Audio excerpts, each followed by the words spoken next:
PM મોદીની કરકસરની appeal પર કેબિનેટમાં મહત્વની ચર્ચા થઈ। સીએમ ભૂપેન્દ્રભાઈ પટેલે તમામ મંત્રીઓ અને વિભાગોને સૂચના આપી। સરકારી વિભાગોમાં બિનજરૂરી ખર્ચ ન થાય તેની સમીક્ષા કરવા આદેશ। કોઈપણ સરકારી કાર્યક્રમોમાં મોટો ખર્ચ કે દેખાવ ન કરવા માટે સૂચના। કેબિનેટ બેઠકમાં વર્ક ફ્રોમ હોમ અંગે પણ સૂચના અપાઈ। તમામ વિભાગોને પાર્શિયલ વર્ક ફ્રોમ હોમ બાબતે વિચારણા કરવા આદેશ। રોજિંદા અને વિકાસના કામોને અસર ન થાય તે રીતે સમીક્ષા કરવા માટે સૂચના। મંત્રીઓના કોન્વોય સહિતના બિનજરૂરી ખર્ચ ઘટાડવા માટે ચર્ચા થઈ।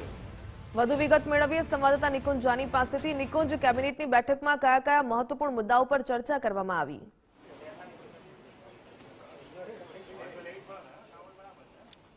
जी, मुख्यमंत्रीની અધ્યક્ષતામાં કેબિનેટ બેઠક હાલ પૂરી થઈ છે। 2 થી 3 જેટલા મુદ્દાઓ છે જેના પર આજની કેબિનેટ બેઠકની અંદર મહત્વની ચર્ચા કરવામાં આવી। પહેલો સૌથી મહત્વનો વિષય વર્ક ફ્રોમ હોમને લઈને હતો।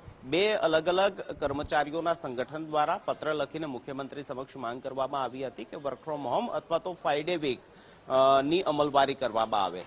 આજની કેબિનેટ બેઠકની અંદર આ અંગેની ચર્ચા કરવામાં આવી છે, પરંતુ દરેક વિભાગોને તેની જવાબદારી આપવામાં આવી છે કે વિભાગ વાઇઝ કામની પરિસ્થિતિ કોઈ રીતે તેમાં અડચણરૂપ ન થાય તે બાબત ધ્યાનમાં રાખીને પાર્શિયલી વર્ક ફ્રોમ હોમ કરવા સંદર્ભે જે તે વિભાગ જે છે તે નિર્ણય કરે અથવા તો વિભાગ સમીક્ષા કરે તે પ્રકારની સૂચના કેબિનેટ બેઠકની અંદર આપવામાં આવી છે। એટલે રાજ્ય સરકાર ઓવરઓલ વર્ક ફ્રોમ હોમની નીતિ અપનાવે અથવા તો તેની અમલવારી કરે તે બાબતને લઈને આજની કેબિનેટ બેઠકમાં કોઈ જ ચર્ચા નથી કરવામાં આવી અને સાથે સાથે આ પ્રકારની અમલવારી હાલના તબક્કે શરૂ થાય તેવી કોઈ શક્યતા હાલની સ્થિતિમાં દેખાતી નથી। વિભાગ વાઇઝ સમીક્ષા કર્યા બાદ જે પણ વિભાગને ઉચિત લાગે તે દિશાની અંદર કામ કરવા માટેની સૂચના અપાઈ છે।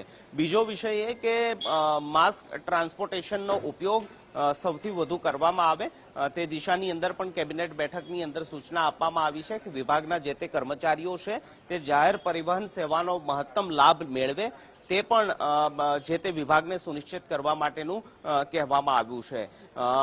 મંત્રીઓ અધિકારીઓને પણ કારપુલિંગનો સૌથી વધુ ઉપયોગ કરે, કોઈ કોન્વોય કે તેનો ઉપયોગ ન કરવામાં આવે અને વધારાના તામઝામ સરકારી ખર્ચાઓ કે ઉદ્ઘાટન કાર્યક્રમોની અંદર પણ ન કરવામાં આવે તેની પણ આજની કેબિનેટ બેઠકની અંદર મહત્વની સૂચના આપવામાં આવી છે।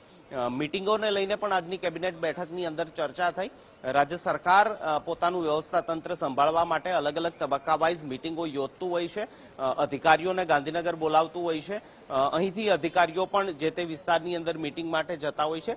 આ પ્રક્રિયાની અંદર પેટ્રોલ ડીઝલનો વ્યય થતો હોય તે સ્થિતિ સ્વાભાવિક રીતે દેખી શકાય અને તેને લઈને મહત્તમ વિડીયો કોન્ફરન્સના માધ્યમથી વર્ચ્યુઅલી મીટિંગો એટેન્ડ થાય તે દિશાની અંદર પણ કામગીરી કરવા માટેની આજની કેબિનેટ બેઠકની અંદર સૂચના આપવામાં આવી છે।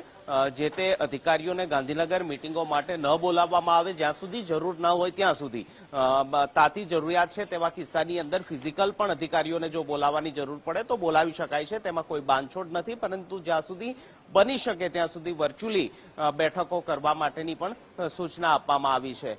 અરજદારો વારંવાર ગાંધીનગર તેમને ધક્કા ન ખાવા પડે તે દિશાની અંદર પણ આજની કેબિનેટ બેઠકમાં સૂચના આપી છે કે મહત્તમ ટેલિફોનિક કમ્યુનિકેશનના માધ્યમથી અરજદારોની વાત સાંભળવામાં આવે, તેમની સાથે વાર્તાલાપ થાય, તેમની સમસ્યા મુશ્કેલી કે રજૂઆત જે છે તે આ પ્રકારના ટેલિફોનિક બાબતોના આધારે તેમની સમસ્યા મુશ્કેલી હલ થાય તે દિશાની અંદર પણ વિભાગો કામ કરે, મંત્રીઓ કામ કરે તે માટે પણ આજની કેબિનેટ બેઠકની અંદર સૂચના અપાઈ છે।